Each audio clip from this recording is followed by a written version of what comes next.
Hi guys, welcome back to the channel. What I thought I'd go over with you all today is some basics of rimfire, what it is, applications and such. So many people will know that a rimfire case is what a rimfire cartridge is. Some of you may not. So a rimfire cartridge is a primed case where the primer is in the rim. So as you can see there is no central primer to be struck by a firing pin. Okay, so it's a rimmed case where the primer is in the rim of the case, as opposed to a centre fire. It's a centre fire. This is my 243. As you can see, there is a primer in the centre, hence the name centre fire. So that is the basics of it. Rimfire cartridges are primarily used for small game hunting, rabbits and such, target shooting, and training. A lot of establishments use them as training rifles, and some militaries use them as training rifles as well. This is for a few reasons. Those reasons are pretty simple, and they do go into the pros and cons, which we will go through in a moment. But they're light recoiling, they're relatively cheap, and they're abundant. There's plenty of them. Okay, because of the price of ammunition, you can afford to have a good couple of hours training, or plinking, as some of us like to term the phrase, and it doesn't cost an arm and a leg, as opposed to, certainly in the UK, centre fire prices just seem to be going up and up and up. It is what it is. Like most of you, I brought my guns to shoot them, and I will shoot them. There is an abundance of rimfire calibers. This you see here is what I've got on my license, which is 22 LR, which stands for 22 long rifle. It's probably the most common. After that is 17 HMR or 17 HMR. I haven't got that here. I don't have that on my license, so I don't have that available to me right now. But all told, there's actually 59 rimfire calibers that have in existence or have ever existed. The most common ones you'll see in the UK are 17 HMR and 22 LR, but also 22 WMR or 22 Magnum, which is actually the parent case for the 17 HMR, and sometimes the 17 WSM, but I've never seen any or come across any in my shooting career. They are probably around there, but it's not something you come across very often. So looking at the applications for a rimfire, if you follow the channel, you know that I use my 22 for shooting rabbits, basically. That's its main purpose.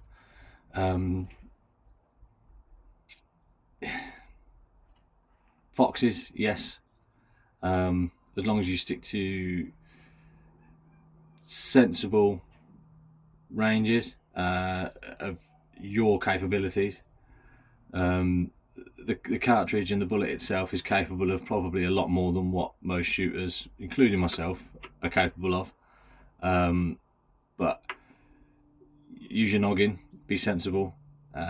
Some police forces in the UK won't allow 22 for foxes, although they do fall under the term any lawful quarry.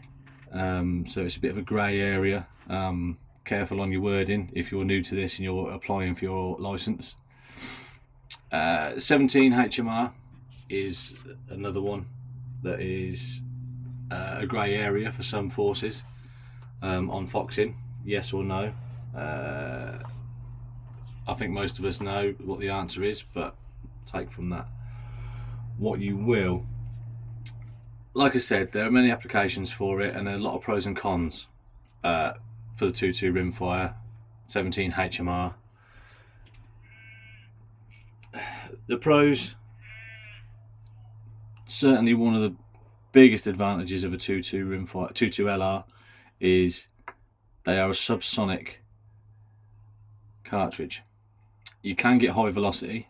My opinion, there's no point in getting high velocity 2.2s. You might as well get a HMR, because the HMR ballistically is far superior to the 2.2. I've had both. I had a 17 HMR for a couple of years, loved it. As a tool, it is very, very hard to beat. I would venture a guess that most gamekeepers, if they were only allowed to keep one cartridge and one rifle in their cabinet, it would be the 17 HMR, because of how much you can do with it and how easy it is to use at further distances than the 2.2. But that's another story. Like I say, back to the pros and cons. These are very, very quiet. They're inherently accurate. They are cheap as well, relatively speaking. Where I am at the moment, I'm paying about £17 for 100 rounds, and that's of these CCI subs. They're a good bullet. They group okay out of my rifle. But then you've got stuff like this Eley match, which is a match round. That's the Eley there. I don't know if you can see, hopefully you can. That's not a hollow point there. That is actually a flat nose, and it's just got a little nubbin of lead on there. Whether that's from manufacturing process or not, I don't know. But compare that to the CCI sub. The CCI is most definitely a hollow point, and it is something that you would use in a hunting application just for the rapid expansion. Which brings me on to one of the negatives of shooting the 2.2 LR, and that is they are very prone to ricochet. A backstop is a backstop. Your backstop for your 2.2 should be the same as the backstop that you're using for your 308 or other large caliber.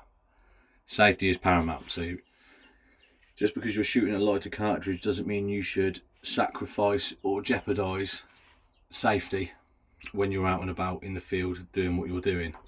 However, because these are just a solid lead lump, they're not copper jacketed, they're not a fragmenting round. Sometimes you do get a little bit of over penetration, and you can sometimes hear the bullet whizzing away off into the distance. That is why it is paramount that your backstop is your backstop. It needs to be the same whether you're shooting a 243, 17 HMR or a 2.2 LR. It doesn't matter. Your backstop should always be a sure thing. Another benefit of the 2.2 LR, in my opinion, is it is a great learning tool for people just getting into this, into the sport, into hunting in general, or target shooting, whatever it is you may be into the shooting world. It is a great learning tool. You will learn an awful lot about trajectory and ballistics by using a 2.2 LR, because they have quite a pronounced arc of fire. You've got to do a bit of thinking. It is not flat shooting. It is not just an easy pest control tool to pick up, point, shoot, and not worry about any holdover or adjustment. The 2.2 LR, for example, I zero mine usually at 50 yards. I don't change that really.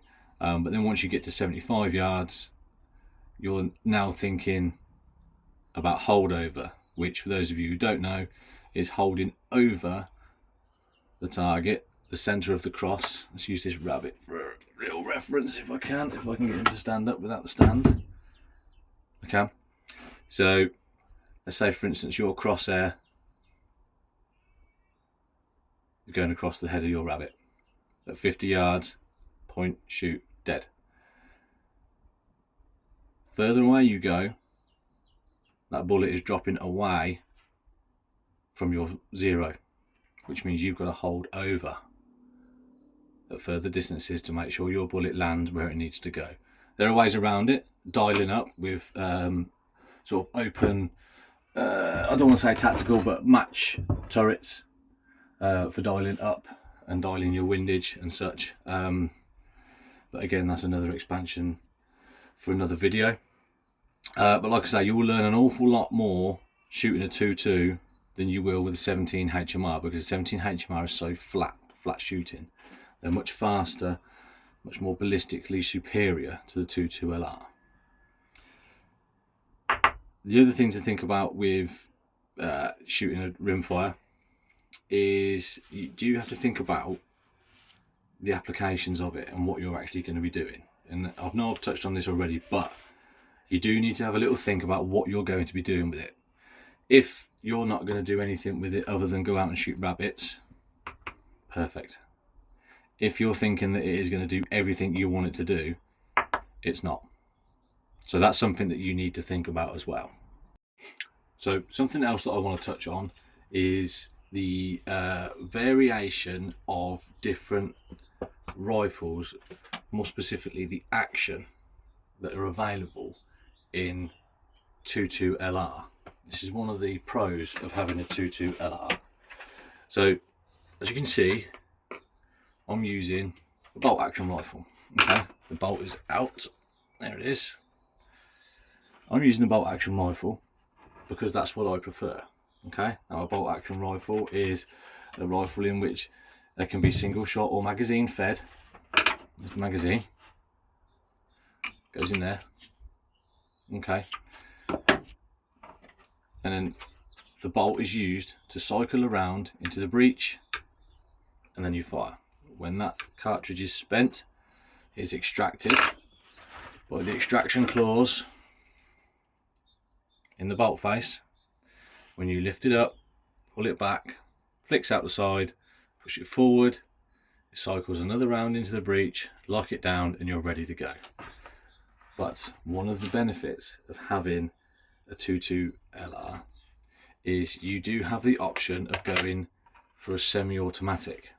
Now obviously I don't have one on hand, but a semi-automatic action is same principle. Magazine is loaded, put into the rifle, and when the action is cocked and ready to go, you pull the trigger. Instead of you having to manually lift the bolt, pull it back to extract the round, the inertia, or sometimes gases, recycled, push the bolt back, that ejects the spent case, and then a spring in the action pushes the bolt back forward, cycles the next round, which means as fast as you can pull that trigger, you can fire your rounds. Okay, but semi-automatic rifles are only available in the UK in 2.2 LR and 2.2 WMR, 2.2 Magnum. They're not available in any other caliber in the UK. That is just our laws, that's just the way it is. Personally, I think 17 HMR and air rifle should be added to that, because if you can shoot a 2.2 WMR or a 2.2 Magnum in semi-automatic capacity, you should be able to use a 17. Because I can assure you that a 2.2 WMR hits a lot harder than any 17 HMR. Okay, but that is just one of the other benefits of having 2.2 LR on your license or 2.2 WMR, is you can go and you can get a semi-automatic action, which means you've got a faster follow-up shot.